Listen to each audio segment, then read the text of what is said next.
Good. All right. Good afternoon, everyone. Welcome to our Hartford Area Work Center.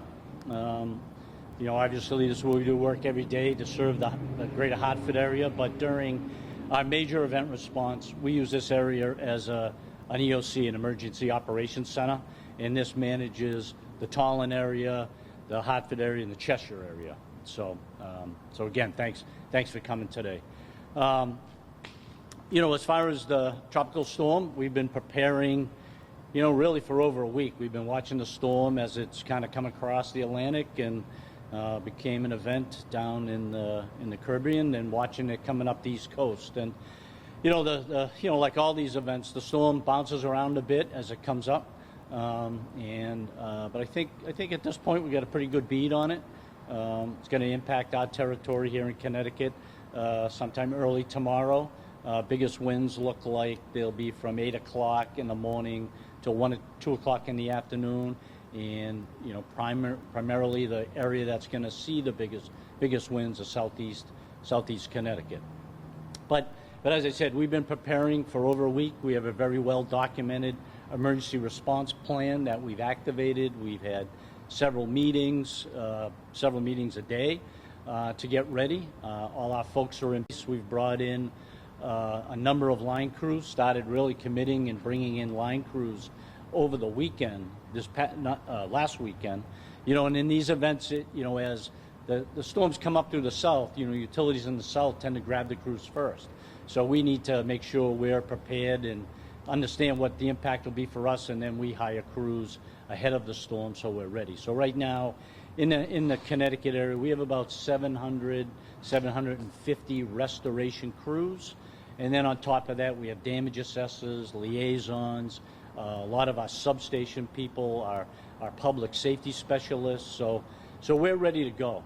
We're just waiting for the event to happen. On top of that, as I know all last several days we've had very severe, extreme thunderstorms, lightning storms. So our folks have been working around the clock dealing with those events at the same time we're preparing. And we've had upwards around 80,000 customers impacted over the last 3 days. Just before this, before speaking here today, we had about 800 customers out in Connecticut. But again, there's forecasts for more severe storms tonight. So, it's kind of a double threat. We got tropical storm, and we're also dealing with lightning storms tonight. Some of the actions we do as we prepare for the storm is communicate.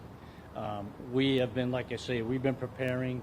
We've been preparing briefs, and we've sent those to PURA, to the state agencies, to communities, and also our customers, right? We want them to understand what we're doing, how we're preparing. And in terms of customers, we really want them to understand what the risks are, and also to, take precautions, charging their batteries, water, first aid kits, those types of things that are common preparations when you have a kind of extreme weather event. Tomorrow we will officially activate our incident command center. People are in place today. We're having calls, but we'll declare our level tomorrow. We're going to declare, based on what we know right now, we're going to declare a level 4 event, which is event that could have up to 10,000 damage locations, impact up to 380,000 customers, and requires, somewhere between 600 to 1,200 crews. Right now, we don't expect that type of damage, but we are ready. And, what we do is we declare an event, we plan for that event, we put everything in motion, and then once the event happens, that's when we really know the damage, and then we'll adjust as needed. I think the message I have for everybody here today is we're ready. And of course, you can't help compare Tropical Storm Isaias to today's event or the event tomorrow. During Isaias, after that event, we obviously took a very critical look at ourselves and our performance. And again, in my opinion, we did a lot of good things during Isaias. The things that we really are trying to work on to be better is how do we get information up out of the field, out of our restoration teams and our restoration crews, get that in a kind of a format that we can then get it out quickly to regulators, communities, and our customers. And, I think, and we always know this, we know that the state and our communities need our help. They're addressing an event just like we are, and they can't be successful unless we provide the information. And that's some of the things we've really worked on since Isaias. And we expect to put a lot of those in play tomorrow if need be. I'll open it up to questions. So Craig, obviously very watchful eye is being paid to you guys from state regulators and public officials. Yep. But to the public, why should they trust you after the response that we saw from Isaias? Well, again, we have a very well-defined plan that we put into action, and I would contend, and I know other people think differently, that we did a good job during Isaias. You have an event where you have 25,000 damaged locations that last 8-9 days. It's hard for people. It's frustrating for people, and we know that. And it's hard for someone in that position to say, hey, Eversource did a good job. All I can say is we are ready. We have crews in place. And like I say, I think the biggest lesson for me is how do we get information faster and more granular so people understand what we're doing, how we prepare, and when their lights are going to come on. I don't want to look backward. Obviously, we're looking forward. But sure. I just find it interesting. Still, a year later, after people were without power for more than a week sometimes, you're saying that Eversource did a good job responding to Isaias?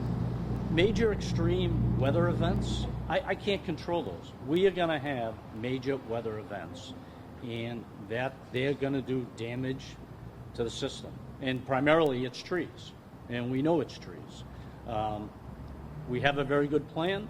We have well-trained people, and we will respond the best we can to get people back, their power back, communities back as quickly, but the most important thing is safely. And just one more for you. I've been talking to a lot of customers who say the biggest concern that they have is, it seems like after the cleanup, which obviously costs utility companies money, the rates seem to always go up. So can you commit today to your customers that following the storm cleanup, Eversource will not be petitioning PURA for a rate increase? Yeah, so I'm here to talk about today's event. The way the storms are expensive, absolutely. And, part of what's come out of Isaias is we've been asked to hire crews a lot sooner than we would have under our old plan. And we did that in this event. We've hired crews up to a week that we necessarily would be sooner than normal, say. That adds to the cost of these events. There's procedures, process, rate making that will deal with the costs after the event. I'm really here to talk about how we're prepared and what we're going to do to the event. So is that a no? You cannot commit? As I said, there's procedures, there's processes, there's laws that deal with the cost of events, and that's what's going to dictate how the costs get handled.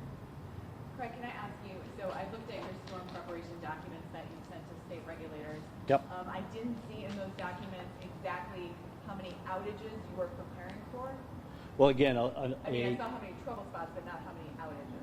Well, trouble spot. Well, so level 4 event for customer outages is up to 380,000 customers impacted. Once you hit that, then we would go up to a level 3. But when you think about how our plan is structured and how our matrix is structured, it's really the damage that drives the response. So it's trouble spots that drives what level. We look at the forecast. We do an assessment. We have companies like DTN. We work with UConn. And based on weather and based on history, we get a forecast, and we forecast the number of trouble events. That's how we staff. That's how we decide how many crews we need.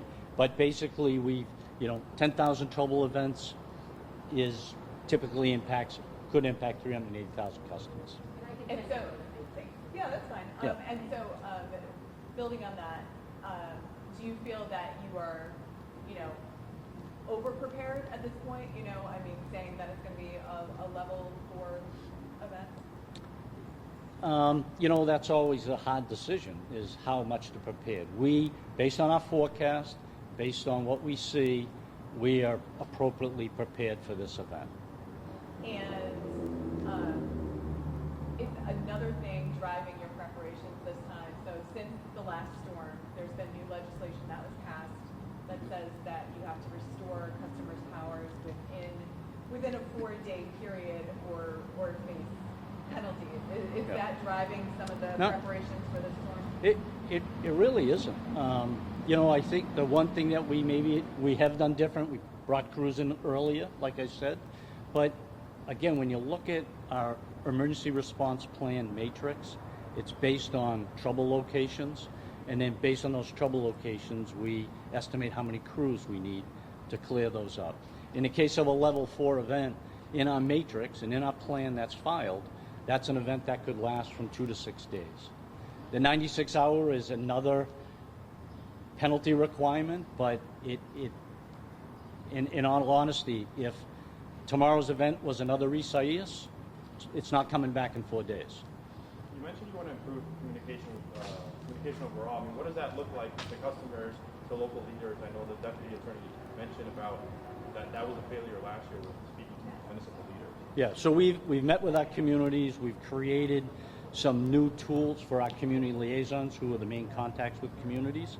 So they are able to get information quicker and more automated than we had in Isaias. So they have more information at their fingertips. We've also created what we're calling a community portal that we've implemented, and not all communities will see it this storm, but a good number will. And that's kind of a bi-directional tool that communities can put their priorities in. They can see the status of those priorities, but they can also see how many outages are impacted in their community, how many crews potentially are impacted in their communities. So some of the information was there. It's always been there. It's in our outage management system. It's a matter of how do we get it up out of the field and get it into the hands of our community liaisons and our state liaisons so they can have a good conversation with communities. And so those are some of the things we put in place. What's kind of your response to, I know Senator Blumenthal, I mean, a lot of people are lost trust in you guys. What's your response overall to lawmakers going again? You know, everybody has their opinion, and I'll just leave it at that. We have a very well scripted, trained plan. We have a very dedicated workforce who works tirelessly to keep our customers' lights on and put them on when they go out. And I'll leave it at that. And Craig, to your credit, I mean, you're the one who stands up here and takes these kinds of questions from journalists. I know about 2 months ago when your new CEO was hired, he said that he wanted to be more visible, more of a public presence. Sure. Sort of try and change the image. Yep. Will we see the CEO, depending on how things go after the storm tomorrow? Yeah, you're absolutely going to see Joe. Joe's been involved with the planning meetings. I've had a number of calls with Joe. He's confident on the preparations that we've made for this event, and you'll absolutely see Joe. He'll do some interviews? You're absolutely going to see him. Yep. You said you've already cruised from the outside already. Tree crews, line crews, both? And can you say how many? Yeah, so both. We have about 250 so tree crews, something on that magnitude, and then about 700 restoration crews, and that's our internal crews plus contractors. So about 500 or so line crews. We're actually looking to see if there's an opportunity to get some more. We get crews from other utilities through mutual aid. We have a mutual aid kind of order, and you request crews. We have an active order now. Utilities aren't releasing because the storm hasn't hit. But if we need more crews, we have channels to get them. So those mutual aid line crews are not here yet? What's that? Those mutual aid line crews No. are not here yet? No. But like I say, we have about 700 on property, so we have a good amount. And the tree crews, are they doing anything to prepare, like trim trees around power lines, or are you just waiting for the storm? Well, you know, what we usually do and what we are doing is we'll send the tree crews out just to patrol. And, you know, like I say, we've had, you know, unfortunately, we've had some pretty severe thunderstorms over the last few days. So there's always a chance there could be a hanger out there because of that damage. So our tree crews are out patrolling, and where they can, if there's a limb that looks like it could threaten the electric system, they'll grab that before the event happens. And then you know, we are cleaning up some outages, you know, from last night, but we also have our other crews out patrolling as well. Are you concerned, Representative David Arconte expressed some concern that the crews that you have, you know, the line crews and tree crews that you have, might be a little fatigued from, you know, there's been a few storms, obviously, over the past few days leading up to this, that they might be a little fatigued. Are you concerned about that? Well, that's why these trucks are here. These line workers are home sleeping. So, you know, we've been working that into our plan all week. We did bring in some crews earlier than normal, so we're actually able to leverage those crews that we wouldn't maybe normally have to do some of the work over the last couple of days. So, you know, we do want people to get rest. We are having them rest. And again, you know, when you think about duration and speed, safety is the most important thing. You know, I think everybody would agree with that. So. And as you know, there are some customers that have very unique medical needs, rely on electricity. Have you identified who those customers are, and are you doing any specific outreach to them? Yeah, absolutely, and that's another thing that came out of Isaias. We have a procedure where we do provide outreach, and during the event, we'll also be providing outreach so they can plan the way they need to. You know, my mother was on oxygen at the end of her life, and I fully understand what someone in that situation feels when the lights go out. So we'll be doing outreach throughout the whole storm to give them the information they need to make plans, and we're giving that same information to the communities. So, okay.